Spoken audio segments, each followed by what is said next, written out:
Kakang Harun. Ngapa kok guyu?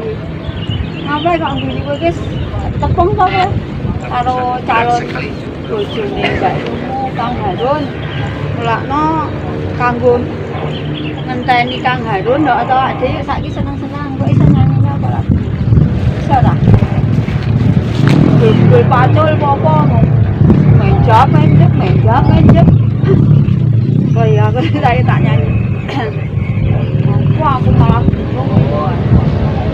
Saking apa-apa iso dadi bingung lek nyanyi ya to. Kowe iki ngingok apa? Aku saiki arep apa ya?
Kok yo wong teko to Kakang Kang Harun ki lho enak ketok kaya ana wong cilik ana to lho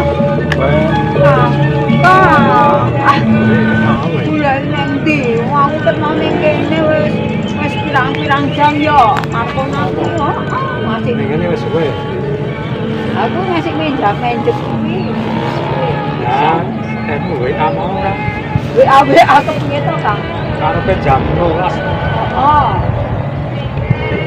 Saiki jam piro? Saiki ki wis jam. Baru saiki wis ngasar wis bar ngasar kok. Bar ngasar. Heeh. Saiki ngene sih. Piye, Kang? Dikir pacaran wis suwe. Mending aku tak kondo sampean ngerti to nek bapak karo biyongku ki ora sarujuk ora setuju nek kegandengane awake dhewe iki lho arep omah-omah mergane aku nek dijodohke to karo juragane Jaya Sudira wae lho Kang juragane tambak ning kae kidul heeh lah iya lah kowe seneng ora kok seneng apa ora ya sing tak boti ya sampean sing tak tresnani ya sampean saiki semok kene sithik to Kang ayo kene mantan kok kene ngene ngene. Kowe manut aku. Heeh. Aku tak masih gelek gawean. Lunga piye to? Kowe selak janji. Kowe nyidrani janji. Ora. Kok lunga golek gawean piye to kok sampe? Lah nek wong makine ora ndesangu. Goceng akeh. Sesuk butuhe akeh. Ning aku ki wis trimo Kang najan sampean ki cekel gawene macul kok to ning sawah ning Tegalan aku ki wis trimo kok arep ning Kutagara ning Kutagara nek upama saupamane nganti ora iso mangan piye kok nganti ra iso mangan nek wong niate ki ikhtiar atau usaha mbok gawe apa-apa nek ya iso Gusti Allah ki paring rezeki kok Kowe kemu padune ninggal aku kok ning kutha to? Ora ya. Tenan. Alah. Aku ora ro. Mlenjani janji ki ora. Tenan lho Kakak. Tenan. Saiki aku arep nelokake rasaku, aku ku wis kangen tenan. Yo. Heeh. Kono no Markona kono karo nganu golek-golek wedang kono, gek wis kono. Wedang. Kopi. Kopi wong nang nggonkok ngono kok golek kopi. Wis kono. Ra suwe-suwe gek golek anu ya nak ya. Kang. Nggih.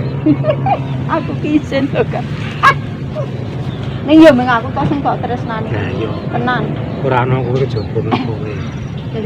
Lalitan bisa lali. Suwe-suwe saya berontok. Tak solahe gregetake.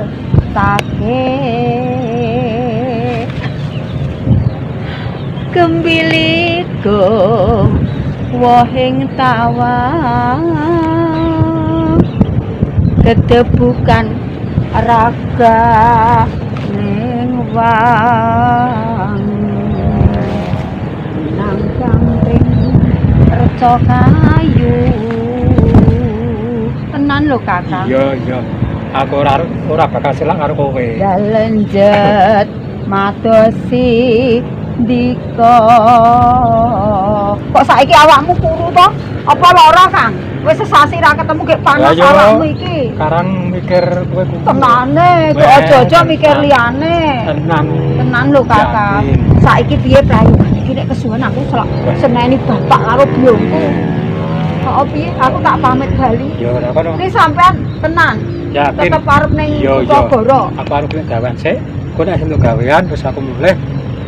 Nek gode tokeh terus kowe tak lamar. Aja suwe-suwe lho Ora, Kakak, ora. aja lali karo Ora, aku. Ya iya, wis iya. aku tak pamit ya. Yo. Ya Kakak Hati-hati, yo. wis ngono wae ya Yo, Kakak. yo. Wis Ya.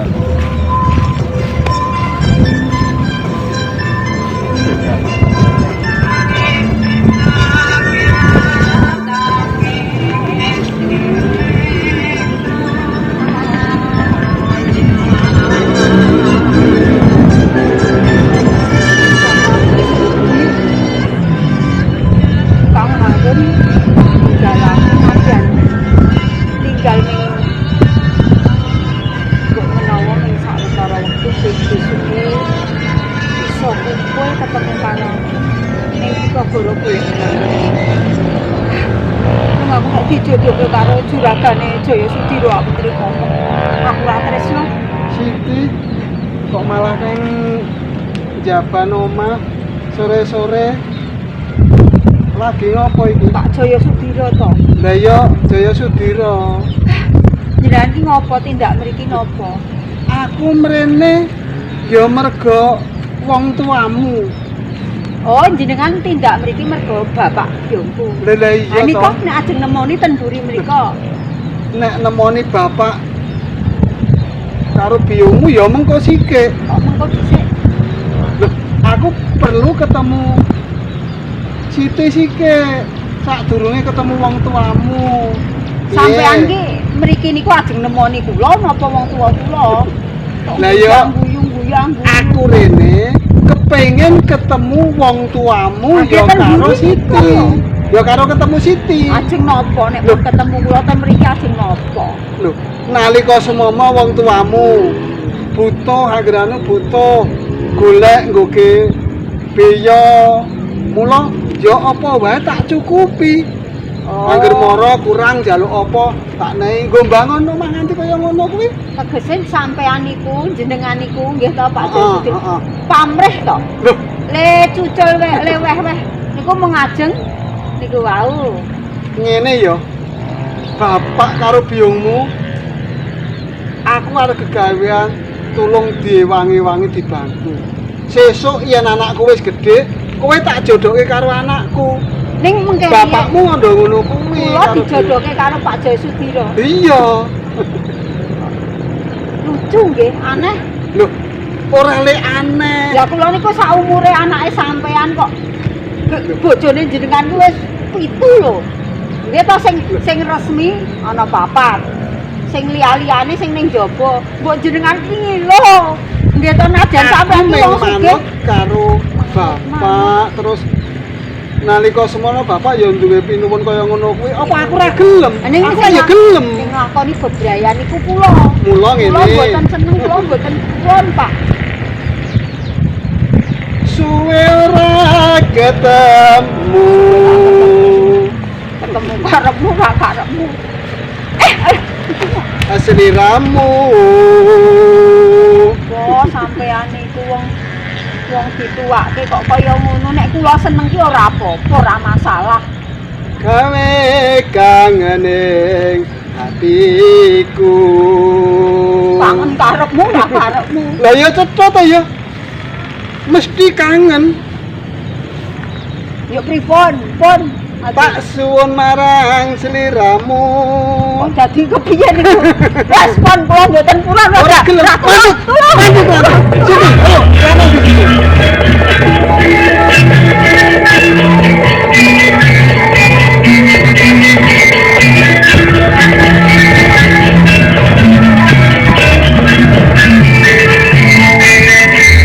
Iki wis adoh saka omah. Tau kudu lunga nang kutha. Golek gawean supaya kanggo nyukupi kebutuhan keluarga. Wah, ya kudu nekat itu gede. Yen nganti aku ora lakon kebutuhan karo Siti alung aku mati pancen ya ampun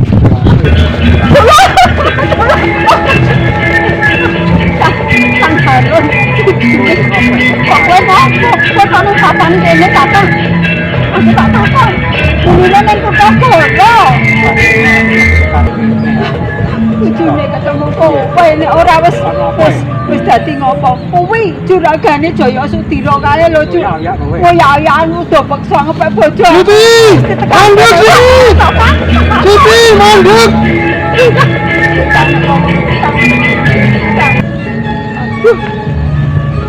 Lah iya wong iki. rak wah kowe bakal ngalangi wah dadi apa kowe Ya maju wae lah. Maju. ora sepiro kowe mlayu wis tekan ngendi wae tutut manut ayo manut kowe